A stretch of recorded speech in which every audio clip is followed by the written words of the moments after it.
ప్రభువునందు అత్యంత ప్రియమైన దేవుని ప్రజలకు మన ప్రభువును రక్షకుడైన యేసయ్య అతి శ్రేష్టమైన నామంలో మీ అందరికి శుభాలు తెలియజేసుకుంటున్నాను. దేవుడిచ్చిన యొక్క ఆధిక్యతను బట్టి ఆయన నామానికి స్తుతులు స్తోత్రాలు కలుగునగాక. దేవుడు ఆయన వాక్యం ద్వారా ఎంతగానో మనల్ని బలపరుస్తున్నందుకు ఆయన నామానికి స్తుతులు స్తోత్రాలు కలుగునగాక. ఈ వాక్యం ద్వారా అనేకులు బలపరచబడుతున్నారు. ఈ వాక్యం ద్వారా అనేకులు దేవుని యొక్క ఆ గొప్పతనాన్ని తెలుసుకుంటున్నారని అయితే నేనైతే నమ్ముతున్నాను, విశ్వసిస్తున్నాను. దేవుడు ఈ రోజు కోసం మనకు ఏర్పాటు చేసిన దేవుని వాక్యం ఏమనగా 2 కొరింథీయుల గ్రంథము 5వ అధ్యాయము 6వ వచనము. వెలుచూపు వలన కాక విశ్వాసం వలనే నడుచుకొనుచున్నాము. దేవుడి నామానికి స్తోత్రం. మనము వెలుచూపు వలన కాక దేవుని నమ్ముకునే వారిగా విశ్వాసం వల్లే మనం ముందుకు నడవాలండి. మనము ఏది చేసినా విశ్వాసముతోనే చేస్తాం. పరలోక రాజ్యాన్ని మనం చూడలేదు, కానీ పరలోక రాజ్యం కోసం నీవు నేను విశ్వసిస్తున్నాము అంటే మన యొక్క విశ్వాసం వలన అది మన నిరీక్షణ. ఈ లోకంలో ఎటువంటి పుణ్యకార్యాలు చేసినా, ఈ లోకంలో ఎటువంటి గొప్ప కార్యాలు చేసినా పరలోక రాజ్యాన్ని పొందుకోవాలనే ఆశ ఆకాంక్ష ప్రతి ఒక్కరిలో ఉంటుంది. ఈ లోకంలో చాలామంది బాహ్యమైన వాటినే చూస్తున్నారండి.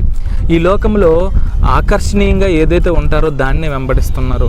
ఈ లోకంలో ఏదైతే ఆకట్టుకుంటుందో దాని వైపు పరుగులు తీస్తున్నారు. కానీ మనము మన విశ్వాసాన్ని మనము చెదరిపోకుండా దేవుని వైపే మనము చూడాలి. దేవుని వైపు మనం నిరీక్షణ కలిగి ఉండాలి. మనము విశ్వాసం వల్ల మనం నడుచుకోవాలి. పైకి కనిపించే వాటి వల్ల మనము నడుచుకోవడం కాక విశ్వాసం వల్లనే మనము నడుచుకోవాలి.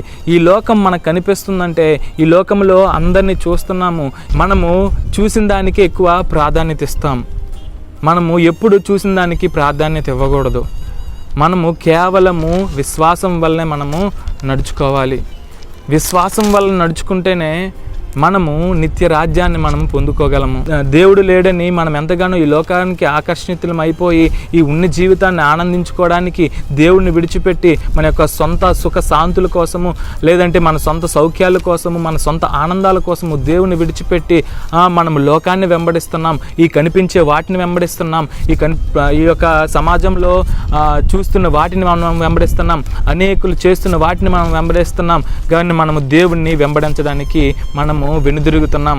మనము దేవుని విశ్వాసులుగా, దేవుని నమ్ముకున్న ప్రజలుగా, దేవుడి మీద నమ్మకం ఉన్న ప్రజలుగా మనము మనుషుల్ని వెంబడించడం కాదు, కానీ లేదంటే బాహ్యంగా ఆడంబరంగా ప్రజలు చేస్తున్న వాటిని మనం చూసి వాటికి ఆకర్షితులై వారిలాగా మేము చేయాలని వాటికి మనం ఆకర్షితులం అవడం కాదు, కానీ కనిపించని వాటి కోసం, అదృశ్యమైన వాటి కోసం, పరలోక రాజ్యము కోసం మనము ఎంతగానో వేచి ఉండాలి. దేవుని కోసము మనము విశ్వసించి మనము నడుచుకోవాలి. ఆయన మీద మనం విశ్వసించి మనం నడుచుకున్నట్లయితే ఈ బాహ్యమైన వాటినన్నీ పక్కన పెట్టి దేవుని మీద మనము లక్ష్యం ఉంచినట్లయితే ఆయన మన యొక్క విశ్వాసాన్ని ఎప్పుడు వమ్ము చేయడండి. మన విశ్వాసాన్ని బలపరిచి మనల్ని నడిపిస్తాడు.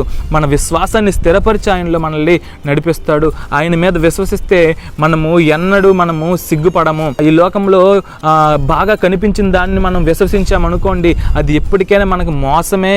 చక్కగా మాట్లాడుతున్నారని, లేదంటే చక్కగా ఉన్నారని, మన పై ఆకర్షణీయంగా ఏదైనా కనిపించి వాటికి ఆకర్షితులమై మన వాటి దగ్గరికి వెళ్ళేటప్పుడు వాటి యొక్క అందం ద్వారా, లేదంటే ఆకర్షణీయమైన మాటల ద్వారా వాళ్ళు ఆకర్షించుకొని మనల్ని పాతాళానికి తరిమేస్తారు. కాబట్టి మనము పాతాళంలో పడిపోవడం దేవునికి ఏమాత్రం ఇష్టం లేదు. కాబట్టి మనము ఆయన మీద మనం విశ్వసించినట్లయితే మనకి దేవుడు నిత్య రాజ్యాన్ని ఇస్తాడు. కాబట్టి ఈ వాక్యము నా జీవితంలో ఫలించలాగిన చిన్న ప్రార్థన చేసుకుందాం. పరిశుద్ధుడా, ప్రేమ కలిగిన దేవా, దయగలిగిన తండ్రి, నీకే వేలాది వందనాలు, నీకే కోట్ల కొలది స్తోత్రాలు. అయ్యా ప్రియుడవు, గనుడవు, అయ్యా మమ్మల్ని ఎంతగానో ప్రేమిస్తున్న దేవుడు, నీకే స్తుతులు స్తోత్రాలు చెల్లించుకుంటున్నాం. అయ్యా ఇదిగో యేసయ్యా, అయ్యా మేము బయటికి కనిపిస్తున్న వాటి మీద మేము దేవతండ్రి లక్ష్యమించక, అయ్యా బయటికి బాహ్యముగా కనిపిస్తున్న వాటి మీద మేము లక్ష్యముంచక, అయ్యా నీ మీద లక్ష్యముంచే వారిగా మమ్మల్ని ఉంచండి. అయ్యా విశ్వాసముతో మిమ్మల్ని వెంబడించే వారిగా మమ్మల్ని ఉంచండి. అయ్యా లోకానికి దూరముగా నీ యొక్క అడుగు జాడల్లో మేము నడుచుకునే వారిగా మమ్మల్ని ఉంచండి. ఈ యొక్క వాక్యము మా జీవితంలో అయ్యా ఫలించులాగా మీరే గొప్ప కృప చూపించండి. మీకే స్తుతులు స్తోత్రాలు చెల్లించుకుంటూ నా ఈ యొక్క ప్రార్థన పాదాల చెంతకు చేర్చుకుంటారని యేసు ప్రియ పరిశుద్ధ నామాన్ని అడిగి వేడుకుని పొందుకున్నాము మా పరమ తండ్రి. ఆమేన్.